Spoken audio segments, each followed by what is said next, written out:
पुरानी बस्ती के अंतिम कोने पर एक वीरान मकान खड़ा था। दीवारों से पेंट उतर चुका था, छत पर झाड़ उगाए थे और रात को उसके अंदर से ऐसी आवाजें आती जैसे कोई मंत्र जप रहा हो। सब उससे कहते थे, थम्मा का घर। किसी ने थम्मा को कभी जवान नहीं देखा था। कहते हैं वो पिछले 70 साल से वहीं थी। सफेद बाल, लाल बिंदी और हाथ में एक छोटी थाली जिसमें दीप हमेशा जलता रहता था।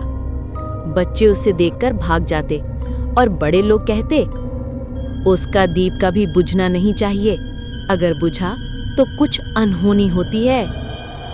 एक रात अजीब आंधी में थम्मा के घर से चीखों की आवाज आई। सुबह जब पूरे गांव के लोग डरे डरे उस घर तक पहुंचे, दरवाजा आधा खुला था, अंदर सिर्फ सन्नाटा। थम्मा गायब थी। बस एक पुरानी थाली पड़ी थी जिसमें दीप अभी भी जल रहा था। वक्त बीता और घर हमेशा के लिए बंद हो गया, लेकिन हर पूर्णिमा की रात अंदर से हल्की सी रोशनी दिखाई देती थी। कहते हैं थम्मा अब भी दीप जलाती है, किसी का इंतजार करती हुई।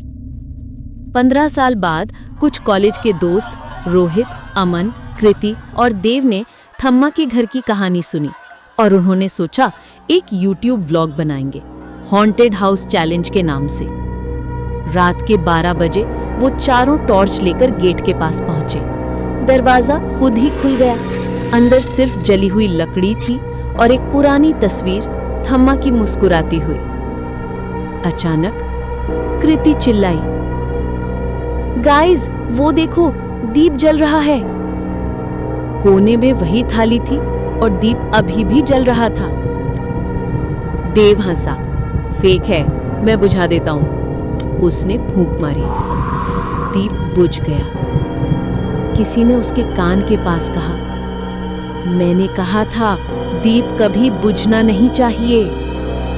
देव ने पलट कर देखा, पीछे थम्मा खड़ी थी, सफेद बाल, लाल बिंदी और आंखें दीप की तरह जलती हुई। सब भागने लगे, लेकिन दरवाजा बंद हो गया। थम्मा उनके बीच आई और धीरे से कहती है,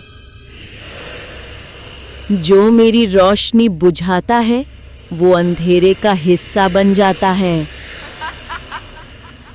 अगली सुबह लोगों ने देखा, घर का दरवाजा खुला था। अंदर सिर्फ 3 मोबाइल पड़े थे और एक नई थाली जिसमें अब 2 दीप जल रहे थे। तब से हर पूर्णिमा की रात एक दीप और जलता है और लोग कहते हैं जब सारे दीप भर जाएंगे, थम्मा फिर से जिंदा हो जाएगी।